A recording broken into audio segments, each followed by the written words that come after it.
Very, very good afternoon, students. CC is coming, and from line 1 to line 202. Is it? 208. 208. We are going to take it as a test for CC, term 2 CC1. And let us revise a bit whatever we have taught and whatever is going to come in the exam.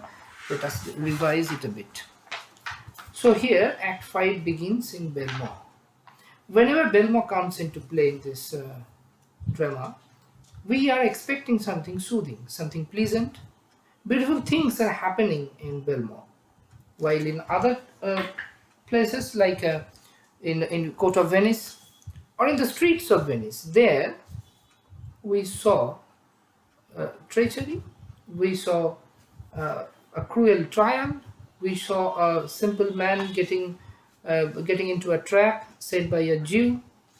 We saw a man sacrificing his own life for the sake of his friend by signing a bond where it was written that in case of forfeiture, a pound of his flesh will be its collateral. So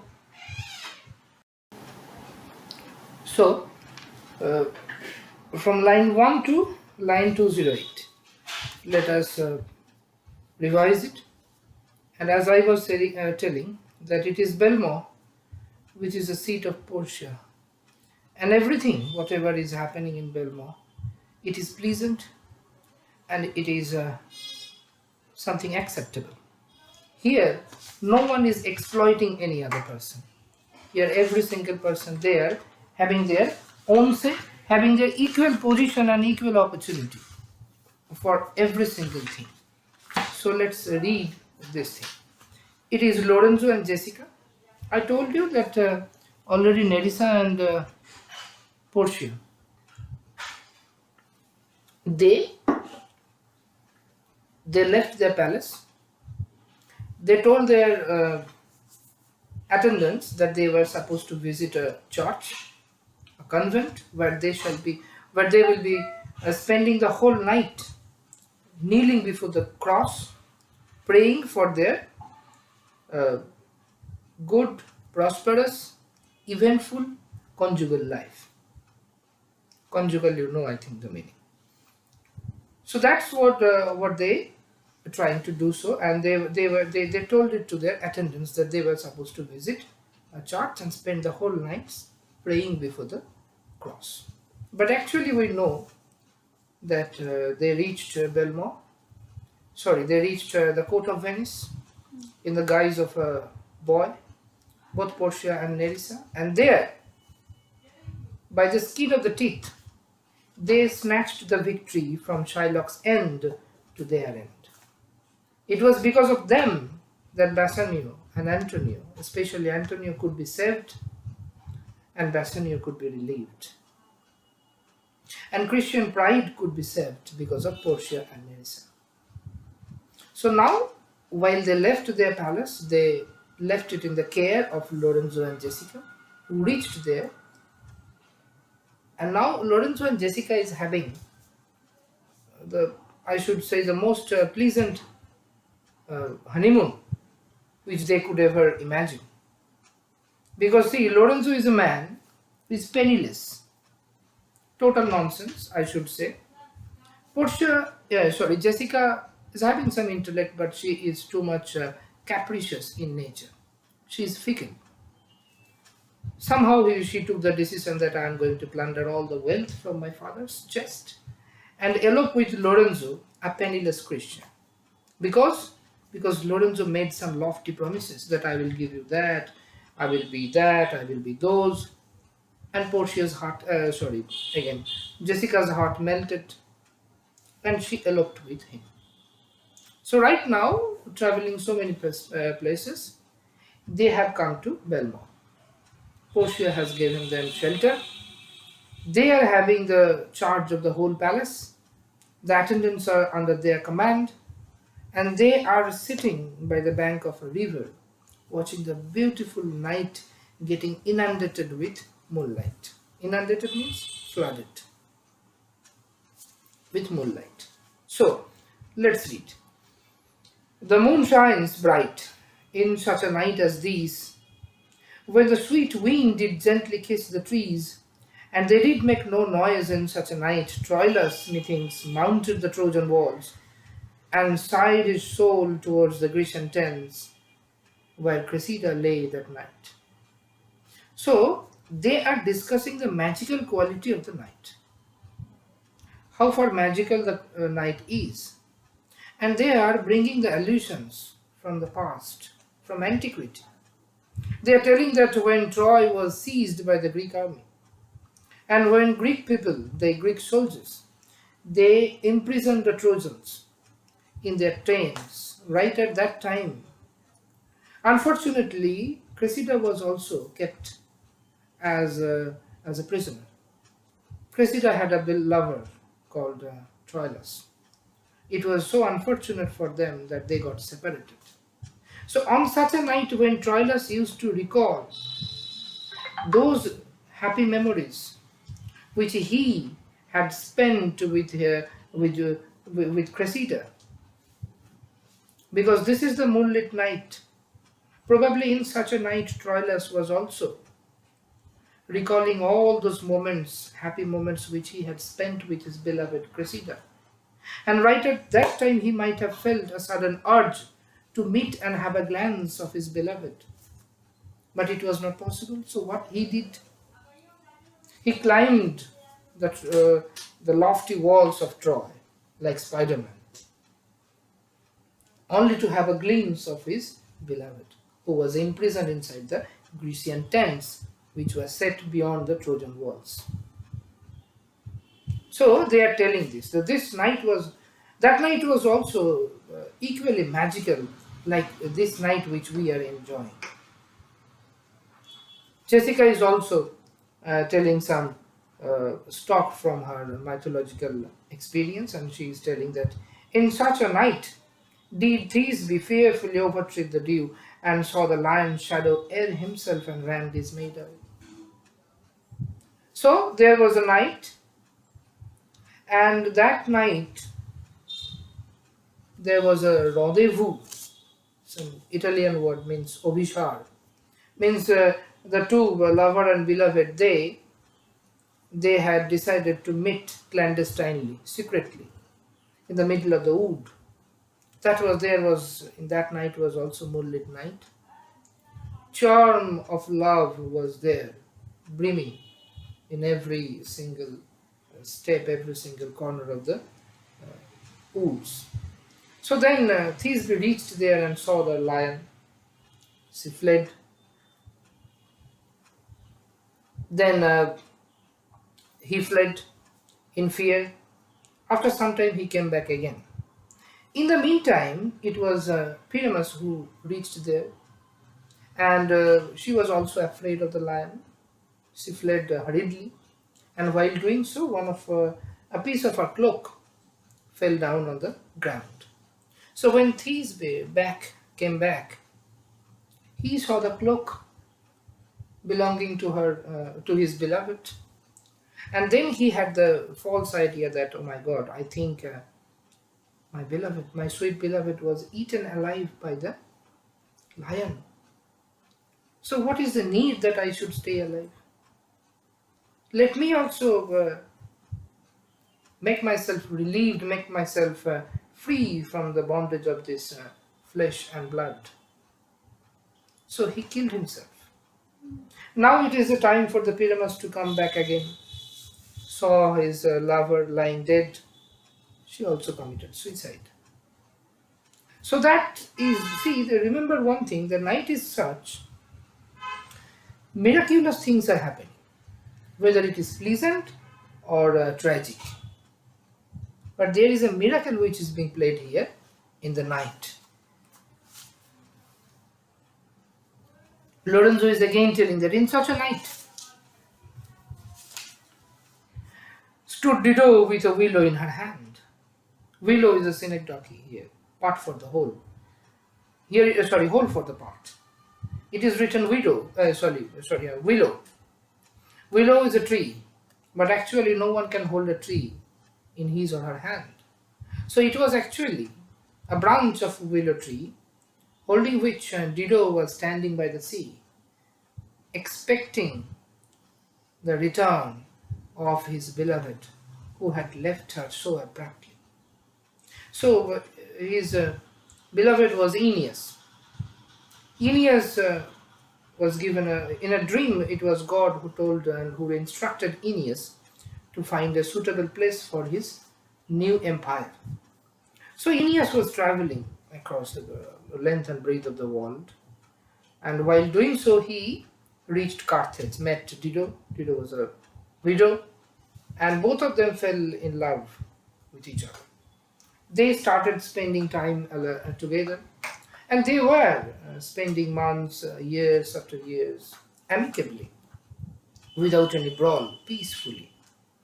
Now, one such night, Aeneas was alarmed by the god himself in his dream, and he reminded him of his duty, that you are supposed to find the land which I promised you. Instead, you are spending your time here. You're wasting your span of life here with Dido. If you continue this, your promised land will be dismissed. So after getting the dream, on the next morning, it was Aeneas who left Dido so abruptly, without informing her. And when Dido awoke in the next morning, she was horrified to find that my lover has left me forever. So from that day, Dido was waiting for the return of her lover, that is Aeneas. And probably in such one night, Dido also felt, she was also recalling the sweet memories she had spent with her lover. And she was expecting her lover standing by the sea, waiting for the return. Now it is Jessica again, and she is telling that in such a night, Medea gathered the enchanted herbs that did renew old Eden.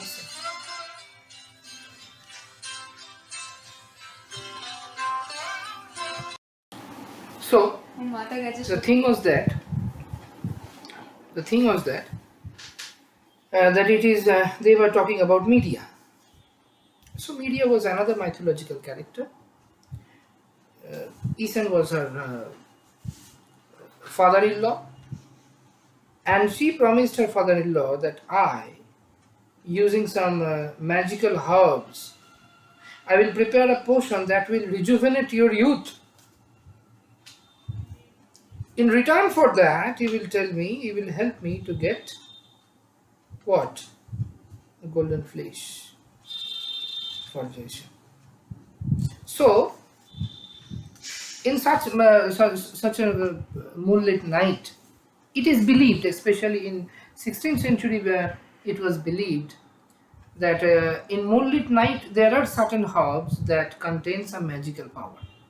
And if they are collected during the moonlit night, that magical power can be transmitted to the person who is being served with those herbs. So Medea must have been finding the magical herbs in such moonlit night as it is today.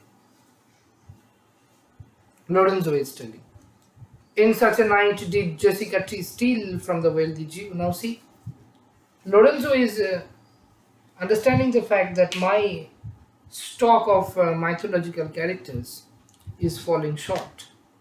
At every step, from every aspect, Lorenzo is behind Jessica. In all the cases, he didn't have the courage to ask the hand for Jessica before Shylock. It was Jessica who had to plan every single thing. It was Jessica who gathered the wealth. It was Jessica who drafted the plan, wrote it and sent it to him so that he can understand it better. So Lorenzo had no role to play with in the elopement of Jessica. It was Jessica who arranged everything. So the thing is that now Lorenzo is pinching Jessica by telling that in such a night did Jessica steal from the wealthy Jew, and with an unthrift love did run from Venice as far as Belmont. Now there was the same moonlit night, and it was Jessica again who stole from her father who stole all the ducats, all the wealth from her father's chest, and eloped with Lorenzo, who was penniless by that time. That is why it is written, unthrift love. And they fled from Venice to Belmont. Now Jessica is not such a person to keep her mum after being humiliated. She is also telling yes. In such a night did young Lorenzo swear he loved her well, stealing her soul with many vows of faith, and never a true one. So she is also reminding Lorenzo that, you know what, I accept that I had eloped from my father after plundering his hard-earned wealth. But why I did so? Because I got carried away by your lofty promises. It was you who promised all these things, and I melted. And I took that hasty decision. But till now, let me remind you too, that till now you could not fulfill a single promise which you made before we fled. We eloped. Now Lorenzo is trying to make it even by saying that in such a night did pretty Jessica like a little shrew slender her love, and he forget it. She is telling that yes, there was a time and now it is the time, and this is again the moonlit night when I believe Jessica has forgiven me for failing to keep all the promises which I had made before her. Jessica is telling, yes, I would outnight you, did nobody come, but hark, I hear the footing of a man. You know, Lorenzo, I could beat you verbally if I had the time. You would not come victorious. But you know what? I can hear someone is coming. So it is better we leave our conversation, we leave that brawl, and we attend the person who is coming towards us. Who comes so fast in silence of the night? So Lorenzo is telling that it is so unexpected for any such person who is not enjoying the beauty of the night, who is not admiring the beauty of the night and heading towards his or her business. So any person who is giving his own business more importance than that of admiring the nature which is being flooded with moonlight, that kind of person is seldom found. That kind of person is so lacking his heart, his passion, and that is why Lorenzo is so much astonished that who can walk so fast in such a night? A friend. Stefano is telling, friend? What friend? Your name I pray you. Stefano is my name, and I bring word my mistress will before the break of the day be here at Belmont. She doth stray about by holy crosses, where she kneels and prays for happy wedlock hours. Yes, next day they were about to be married. So for the betterment of their marital life, their conjugal life, it was my mistress accompanied by her maid.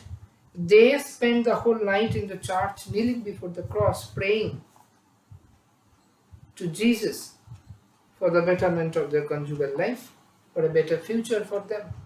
And now, once it is done, they are about to return to the palace before the break of the day, before the break of the dawn. So, we believe that he will prepare something while Stefano is announcing the arrival of Portia. Because this is customary, that once the mistress is away of the palace and once she is returning again, means she is returning back, she is coming back, it is the duty of the persons who are in charge of the palace to arrange something formal so that they could greet their mistress who was away. That is the reason Stefano is reaching there in order to announce the arrival of Portia. So I believe we will revise it well and we will re-watch those videos, and whenever you face any kind of trouble, don't hesitate contacting me. Thank you very much.